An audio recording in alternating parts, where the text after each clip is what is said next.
Hello friends, नमस्ते। मैं हूं भूपेश लोहिया और आप देख रहे हैं मेरे यूट्यूब चैनल एम आई राइट। पिछली वीडियो के अंदर है ना, हमने है ना डिविजिबिलिटी के क्वेश्चंस हो गए और उसके बाद में जितने भी मैंने आपको फॉर्मूला बेस्ड क्वेश्चंस थे, जो फॉर्मूले का मैंने एंड किया, एसएन वाले फॉर्मूलाज थे और मैंने घन के बारे में, वर्ग के बारे में, ये सारी की सारी जानकारी दी थी। अब मैंने आपको कहा था कि एक लास्ट टॉपिक और बाकी रह गया है।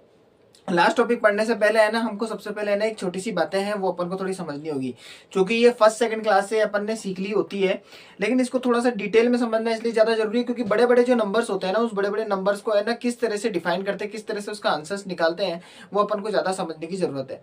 जैसे फॉर एग्जाम्पल मैं आपको समझाना चाह रहा हूँ, जो अपन को जो चीजें पढ़नी है ना, वो दो मेन चीजें ये है। एक तो पढ़ना है अपन को रिमाइंडर और एक पढ़ना है अपन, जिसको रिमाइंडर हो गया, रिमाइंडर को मैं बता देता हूं, जैसे इसको शेषफल कहते हैं, ठीक है ना। एक तो अपन को रिमाइंडर पढ़ना है और एक अपन को पढ़ना है यूनिट। अब यूनिट का मतलब क्या होता है? यूनिट का मतलब होता है अपने पास में इकाई, अंक, ठीक है। ये अपन को दो चीजें पढ़नी है। अब इन दो चीजों को पढ़ने के लिए अपन क्या करेंगे कि है ना, बस बेसिक बेसिक से क्वेश्चंस करेंगे, उससे समझेंगे अपन कि ये दोनों चीजें है क्या। क्योंकि क्या ये दोनों चीजों को है ना सॉल्व करने के लिए या फिर समझने के लिए क्या है, क्वेश्चन लेना बहुत ज्यादा जरूरत है, ठीक है ना। तो सबसे पहले मैं स्टार्ट करता हूं अपने पास में रिमाइंडर के बारे में। रिमाइंडर, ये एक तरह से आप समझ लो कि है ना, मुझे जो टॉपिक स्टार्ट करना है ना, उससे पहले है ना कुछ बातें हैं, महत्वपूर्ण बातें हैं जो मेरे को आपको बतानी है, ठीक है ना। तो ये देखो, रिमाइंडर के बारे में बात करता हूँ। देखो, रिमाइंडर का मतलब क्या होता है। रिमाइंडर को समझने के लिए है ना, अपन ने ना भागांक की विधि समझी थी। भागांक का मतलब होता है डिवाइडेशन करना। जैसे फॉर एग्जाम्पल अगर मैं आपको बोलूं कि मुझे भाग करना है, अब भाग किसका क्या करना है, मैं कोई भी बेसिक सा एक एग्जाम्पल ले रहा हूँ। जैसे मैंने आपको बोला कि 10 के अंदर है ना 3 का भाग करना है, तो 10 के अंदर 3 का भाग करना है। तो 10 के अंदर 3 का भाग करने का मतलब हो गया, ऊपर की जो संख्या होगी, पहले मैं आपको इसके बारे में भी थोड़ा बहुत समझा ही देता हूं, ये बेटर रहेगा। देखो 10 जो हो गया, इस 10 को है ना अपन फर्स्ट से लेकर फिफ्थ क्लास तक में एक वर्ड बोला जाता था, वो बोला जाता था न्यूमिरेटर। ये वर्ड बोला जाता था। और नीचे वाले के लिए बोला जाता था डिनोमिनेटर। ये था इंग्लिश में। अगर मैं वही बात करूं हिंदी के अंदर, तो 10/3 के बारे में बात करूं तो ऊपर वाले को बोला जाता था अपने पास में अंश, जो अभी भी बोला जाता है हिंदी के अंदर, और नीचे वालों को बोला जाता है हर। ये दो कंडीशन है। सबसे पहले तो ये पता होना चाहिए अंश और हर क्या हो गया, क्योंकि क्या जब क्वेश्चन आएंगे ना, तो क्वेश्चन के अंदर लिखा हुआ होगा किसी भिन्न संख्या के अंदर। भिन्न संख्या का मतलब होता है फ्रैक्शन नंबर। अगर जैसे ये 10/3 लिखा है, यानी ये 10/3 लिखा हुआ है ना, ये एक भिन्न संख्या है। भिन्न संख्या वह संख्या होती है जो बटे में लिखी हुई होती है। जैसे परिमेय संख्या होती है ना, परिमेय संख्या के अंदर क्या करते हैं, ये कहते हैं कि p/q के रूप में होता है। वैसे ही भिन्न संख्या भी 10/3 है ना, तो ये भिन्न संख्या के रूप में। आप बोलोगे कि अगर ये भिन्न है, तो फिर आप इसको क्या बोलोगे, 2 सही 2/5। इसको क्या कहोगे, तो ये जो होता है ना, ये अपने पास में ये जो 2 सही 2/5 लिखा हुआ था, इसको मिश्रित भिन्न बोलते हैं। इंग्लिश में बोलते हैं मिक्स्ड फ्रैक्शन। फ्रैक्शन तो है ही है, लेकिन साथ में मिक्स्ड है। मिक्स्ड का मतलब क्या हो गया, दो नंबर के साथ में मिक्स्ड है। इसको सॉल्व करते हैं, मिक्स्ड फ्रैक्शन को नॉर्मल फ्रैक्शन में कन्वर्ट करते हैं। ये यानी मिक्स्ड है, मिक्स्ड को अपन ने कन्वर्ट किया किसमें, नॉर्मल फ्रैक्शन में। ये होगा अपने पास में साधारण भिन्न, जिसको नॉर्मल फ्रैक्शन बोल सकते हो, सिंपल भिन्न बोल सकते हो, ठीक है ना। ये छोटी छोटी बातें हैं जो अपन को फिफ्थ सिक्स क्लास के अंदर पहले से ही बता दी जाती है, और ये अपन सेकंड क्लास के अंदर सीख चुके, मतलब सेकंड से थर्ड के अंदर अपन को सीख लेना होता है। अब जैसे न्यूमिनेटर और डिनोमिनेटर लिख दिया मैंने, अंश लिख दिया, हर लिख दिया, और उसके बाद मिक्स्ड फ्रैक्शन और अपने पास में ये नॉर्मल फ्रैक्शन के बारे में बता दिया मैंने। ये बताने के बाद में मैं क्या चीज बताना चाह रहा हूँ, क्या चीज कहना चाह रहा हूँ, वो अपन को मेन चीज समझनी है। एक्चुअल में क्या है, जैसे 10/3 लिखा, जैसे मैंने न्यूमिनेटर, अंश, भिन्न ये सब समझ लिया ना, उसके बाद में मुझे कुछ भी नहीं करना है, सीधा सीधा मुझे इसको अप्लाई करना है इसके अंदर भागांक विधि में।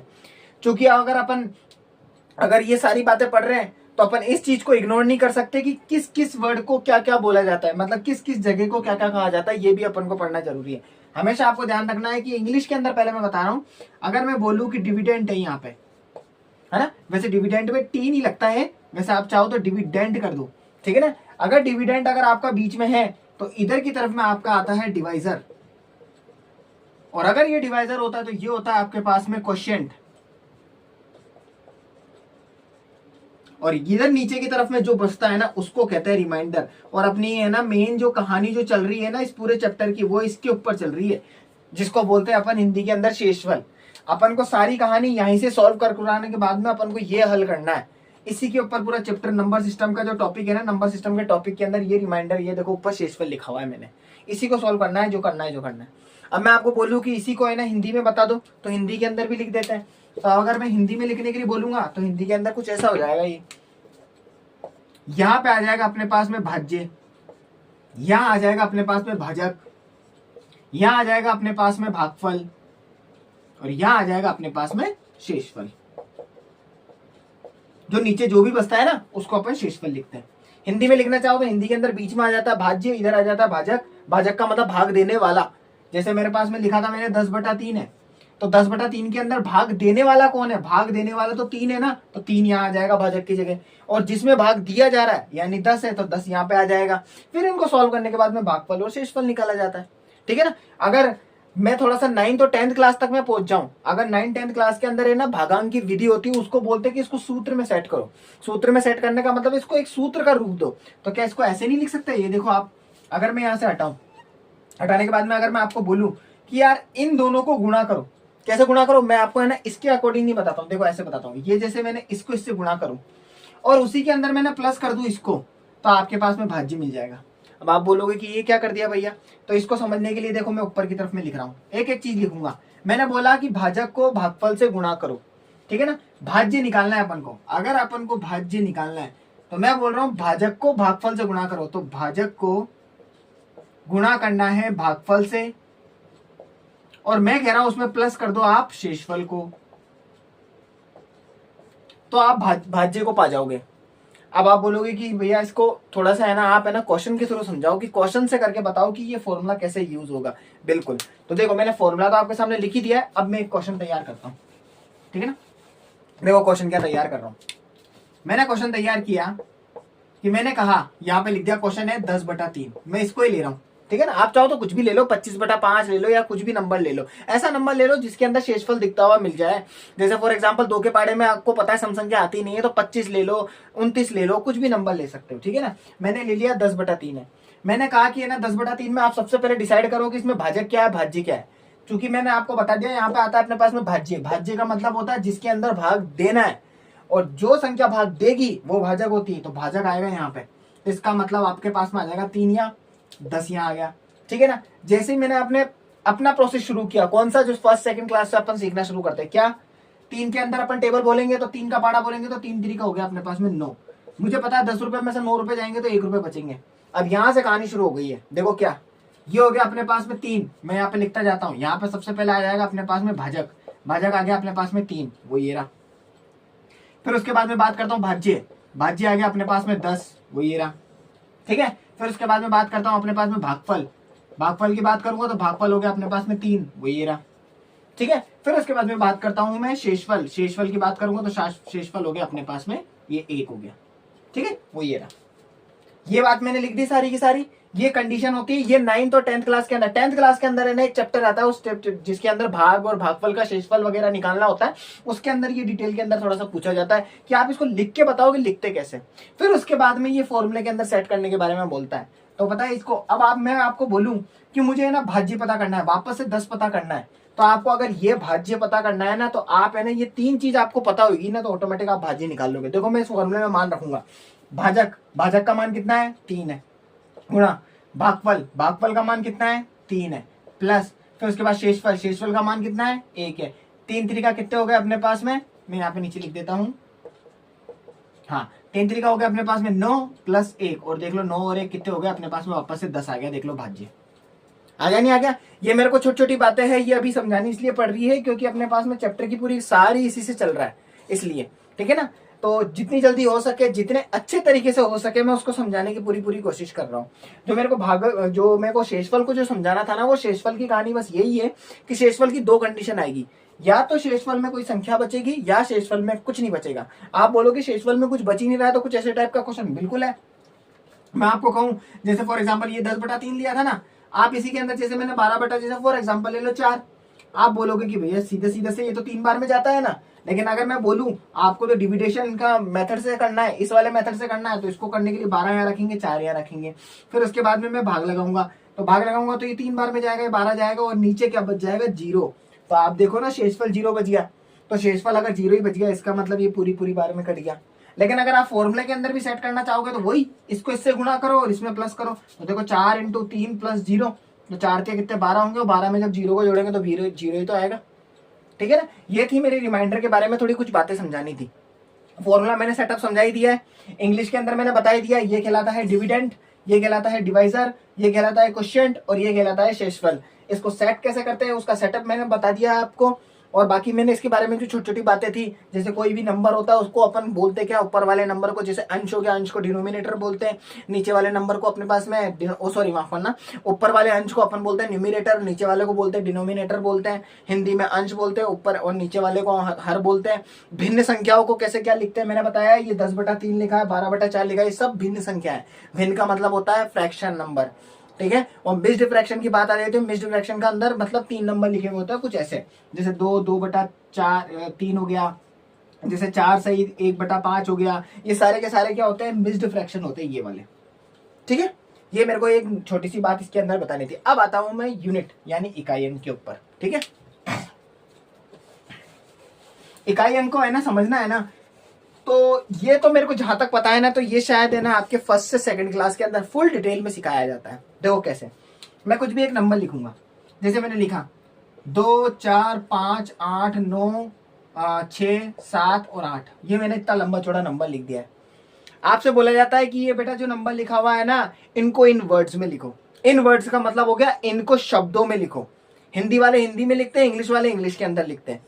दूसरा इसके अंदर अगला क्वेश्चन क्या बनता है, इसमें आप ये बताओ कि है ना इकाई अंक कौन सा है, दहाई अंक कौन सा है, और उसके बाद सैकड़ा कौन सा है, हजार कौन सा है, ये नंबर बताओ। तीसरा क्वेश्चन ये बनता है कि दहाई के अंक में से सैकड़े के अंक को घटाकर कितना मान आएगा। या क्वेश्चन आता है 1000वें अंक में से अगर दहाई का अंक घटा दिया जाए तो कितना मान आएगा। ऐसे टाइप के क्वेश्चन इस एक ही नंबर में से हजारों क्वेश्चन बन जाते हैं। बनने में बहुत ही बनते हैं, हजारों ही बनते हैं सच में, क्योंकि नंबर के ऊपर ही पूरी मैथमेटिक्स चल रही है। ठीक है ना। अब मैं बोलूं आपको कि इसको पढ़ के बताओ, मतलब पढ़ना है इसको कि कितना नंबर लिखा है और क्या लिखा है ये, तो कैसे पढ़ोगे आप, हिंदी के अंदर पढ़ेंगे इकाई, दहाई, सैकड़ा, हजार, 10,000, फिर 1 लाख, फिर 10 लाख, और 10 लाख के बाद 1 करोड़। हो गया। मैं हिंदी में लिख देता हूं इकाई, फिर उसके बाद में यहाँ पे दहाई, फिर उसके बाद में सैकड़ा, फिर उसके बाद में अपने पास में 9 के लिए आ गया, फिर नंबर लिख देता हूं मैं ऐसे, तीर के निशान बना देता हूं। ठीक है। इकाई, दहाई, सैकड़ा, सैकड़ा के बाद में हजार, हजार के बाद में 10,000, फिर उसके बाद में 1 लाख, 1 लाख को हिंदी में ही लिखता हूं 1 लाख। ठीक है। फिर उसके बाद में ये हो गया अपने पास में 10 लाख, और उसके बाद में ये करोड़ हो गया, यानी 1 करोड़। ये अपने पास में हिंदी में पढ़ने के लिए बोला जाता है, और ये ऐसे चलता है, इस कंडीशन के अंदर चलता है, पीछे से ये चलता है। और अब जो अपने जो चैप्टर के अंदर जो कहानी शुरू हो रही है ना, उस कहानी के अंदर है ना मेन जो चीजें होगी वो यूनिट डिजिट यानी इकाई अंक के, मतलब आपसे ये पूछा जाएगा, ये कुछ नहीं पूछा जाएगा, इसके बारे में ज्यादा डिटेल में नहीं पूछा जाएगा। आपसे सबसे ज्यादा यही पूछे जाएंगे, किसी भी नंबर को कितना भी लंबा चौड़ा सॉल्व कर दो, सॉल्व करने के बाद में उसके आखिरी में क्या अंक आएगा, ये पूछा जाएगा आपसे क्वेश्चन, और आपको दिया जाएगा 60 सेकंड के अंदर अंदर में इसको सॉल्व कर लो जल्दी से जल्दी। ठीक है। ये है क्वेश्चन के अंदर। ठीक है। 1 मिनट में थोड़ा सा ये कैप नीचे गिर गया है, मैं उठा लेता हूं।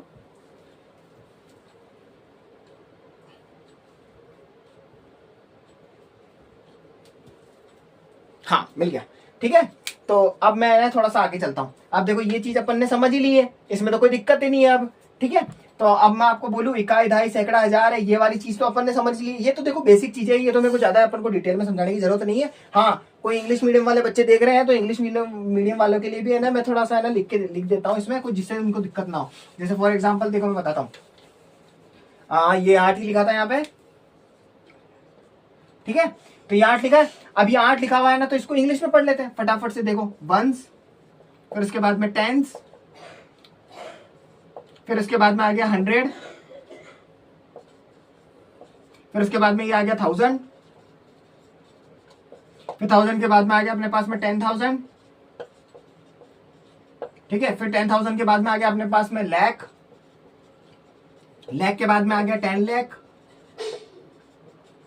और 10 लाख के बाद में आ गया अपने पास में 1 करोड़। ये इंग्लिश मीडियम वालों के लिए लिख दिया, और ये अपन यू चल रहे हैं ऐसे। ठीक है ना। तीर का निशान मेरा इधर है। ठीक है। इधर की तरफ में चल रहे हैं अपन।